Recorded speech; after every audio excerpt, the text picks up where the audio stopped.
नमस्कार, मैं मुकुल सिंह चौहान। हर हफ्ते की तरह यह हफ्ता भी खबरों के लिहाज से बेहद रोचक और डरावना रहा। गृह मंत्री अमित शाह ने हाथों को दूरबीन बना दिया। साध्वी प्रज्ञा जी ने सेंसर बोर्ड को भी सेंसर करने का फरमान सुना दिया। मंत्री उपेंद्र तिवारी ने मोदी जी को भगवान बता दिया और एमपी के मुख्यमंत्री शिवराज जी ने मुख्यमंत्री कमलनाथ को रोतेला बता दिया। खाद की किल्लत ने जनता को एक बार फिर लाइन में लगा दिया। देश में इस हफ्ते कितना कुछ हुआ और कितना कुछ हो रहा है, इस कार्यक्रम में हम आपको बताएंगे कि देश के असल हालात क्या हैं। तो मित्रों, सबसे शुरू करते हैं। उत्तर प्रदेश में विधानसभा चुनाव होने वाले हैं, तो चुनाव की तैयारियां एकदम जोरों शोरों से हो रही हैं।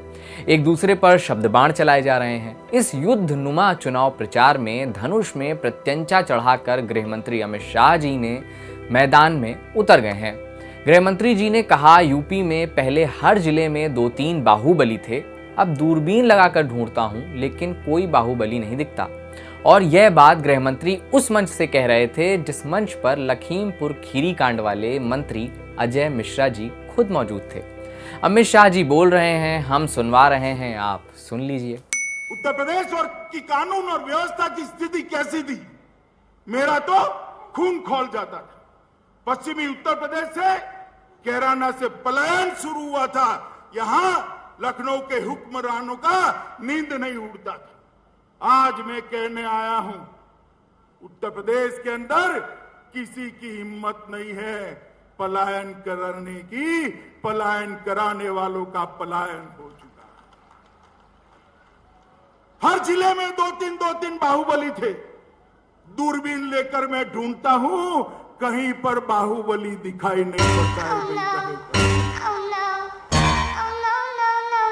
अब इस बात पर लोग कहने लगे कि गृह मंत्री जी, जब आप इतना कर ही रहे हैं तो एक बार दूरबीन हटाकर भी देख लीजिए, क्या पता शायद नजर ही आ जाए। किसी महान दार्शनिक ने नाम ना बताने की शर्त पर इस बार कहा है कि कई बार आंखें थोड़ा कमजोर हो जाती हैं, तब दूरबीन नहीं चश्मे का इस्तेमाल करना चाहिए, तब चीजें साफ साफ दिखाई देने लगती हैं। इस हफ्ते दिखाई दिया कुछ बेहद चौंकाने वाला एक बयान भाजपा सांसद साध्वी प्रज्ञा जी का। साध्वी प्रज्ञा जी ने सबको चौंकाते हुए नफरती लोगों से 2 टूक कहा, देश में रहना है तो किसी भी धर्म के साथ खिलवाड़ नहीं होना।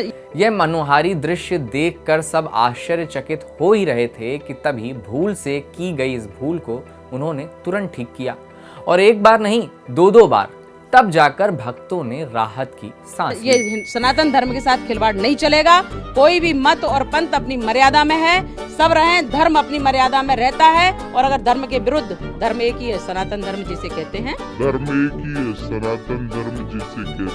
और इस धर्म के विरुद्ध अगर किसी ने खिलवाड़ की तो वो स्वीकार नहीं है। दरअसल साध्वी से राजनेता हुई सांसद साहिबा अब फिल्मों की तरफ रुख करना चाहती हैं, अभिनेत्री के तौर पर नहीं, बस सेंसर बोर्ड टाइप की भूमिका में, ताकि सनातन धर्म को आहत होने से बचाया जा सके। अब इस ऐलान के बाद सेंसर बोर्ड वाले कह रहे हैं, मैं क्या करूं, फिर जॉब छोड़ दूं? फिल्म से याद आया कि उत्तर प्रदेश में सब कुछ फिल्मी अंदाज में ही हो रहा है, फिर चाहे ये हो या फिर ये। दरअसल मुजफ्फरनगर शहर कोतवाली में गैंगस्टर एक्ट में वांछित चल रहा बदमाश बशीरुद्दीन कोतवाली सरेंडर करने पहुंचा, और पहुंचा तो कुछ इस अंदाज में।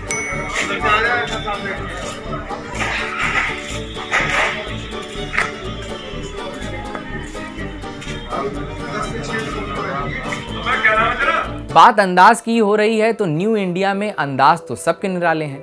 अब यही देख लीजिए, खंडवा और देवास की एक जनसभा को संबोधित करते हुए मुख्यमंत्री शिवराज जी ने मुख्यमंत्री कमलनाथ को रोतेला मुख्यमंत्री कहा, और बस कहा नहीं, पूरा नाट्य रूपांतरण करके दिखाया। भाई कहते थे, चलो चलो, कमलनाथ रोते ही रहते थे, मेरे पास पैसे ही नहीं है, मेरे पास पैसे ही नहीं है, मेरे पास पैसे ही नहीं।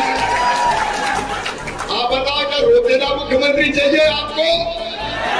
रोज रोते ही रहो, पैसे नहीं है तो क्या को बन गया मुख्यमंत्री को, यार क्यों दावे कर सके? मध्य प्रदेश में उपचुनाव हैं, तो चुनाव के पहले होने वाले सारे खेल हो रहे हैं, फिर चाहे ये हो या फिर ये। खेल तो पूरे भारतवर्ष में चल रहा है और जनता दर्शक की मुद्रा में बैठी हुई है। इसी बीच जब केंद्रीय मंत्री वीके सिंह जी से कश्मीर के आतंकवाद को लेकर सवाल किया गया, तो उन्होंने कहा कि हम कुछ चीजों को तूल दे देते हैं, जिस दिन आप तूल देना बंद कर देंगे, आपको समस्या खत्म नजर आएगी। कई बार हम कई चीज़ों को तूल दे देते हैं, कुछ नहीं है। जिस दिन आप तूल देना बंद करोगे, आपको समस्या खत्म नजर आएगी। आतंकवाद नहीं बढ़ रहा, हम लोग उसको जितना उसको प्रकाशित करेंगे, जितना बोलेंगे, उतना उनको सफलता मिलेगी। उनका क्या काम है? आपने एक आदमी को मार दिया, आप सोचते हैं कि उससे आप 100 को डरा देंगे। अब हम उसी का ही वर्णन करने लगे, उसी को 7 दिन तक हम 24 घंटे चैनल पर चलाएं, तो वो तो हम उनके लिए कर रहे हैं ना। कहीं ना कहीं रोज आतंकवाद से कई लोग मर रहे हैं वहाँ पर, ऐसा कोई आतंकवाद मर रहे हैं। ऐसा मैंने वहाँ बहुत नौकरी की है, ठीक है। मैं कहूँगा आतंकवाद कई बार दिखाने के लिए किया जा रहा है। यूपी में मंत्री उपेंद्र तिवारी जी अपने बयानों को लेकर आजकल फॉर्म में चल रहे हैं। पेट्रोल, डीजल और महंगाई पर बयान देकर शायद बोर हो चुके मंत्री जी ने इस बार बताया कि नरेंद्र मोदी भगवान का स्वरूप है। अभिमान करो तुम मोदी पे, वह नारियों का निर्माता है। ऐसा महापुरुष इस धरती पर एक बार ही आता है। इसलिए नरेंद्र भाई मोदी कोई साधारण व्यक्ति नहीं है, वह व्यक्ति साक्षात भगवान का स्वरूप है।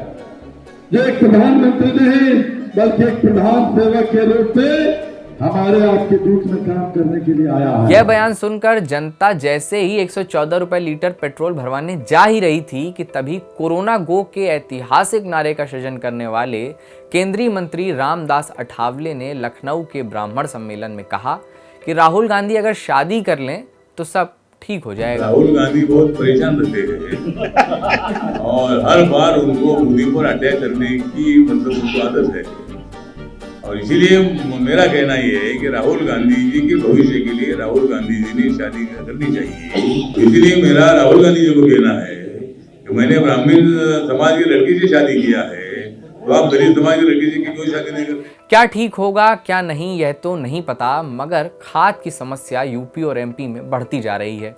कहीं लोगों की खाद की लाइन में लगकर मौत हो रही है, तो वहीं मध्य प्रदेश गृह मंत्री नरोत्तम मिश्रा के गृह जिले में खाद पर फसाद हो गया।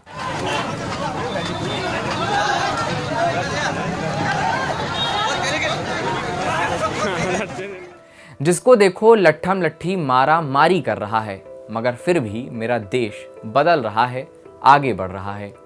इस हफ्ते के लिए इतना ही। अगले हफ्ते फिर होगी आपसे मुलाकात। हालात क्या हैं एक व्यंग कार्यक्रम है जो सत्य घटनाओं पर आधारित है। भावनाओं को आहत करना इस कार्यक्रम का उद्देश्य कतई नहीं है। कार्यक्रम आपको कैसा लग रहा है यह हमें ज़रूर बताएं।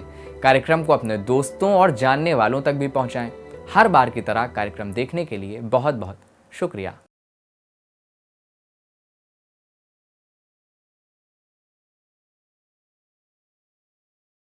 द वायर के और वीडियोस देखने के लिए सब्सक्राइब करें और बेल आइकन पर क्लिक करें। स्वतंत्र पत्रकारिता की आर्थिक मदद करने के लिए डिस्क्रिप्शन में दिए गए लिंक पर जाएं और अपनी राशि चुनें।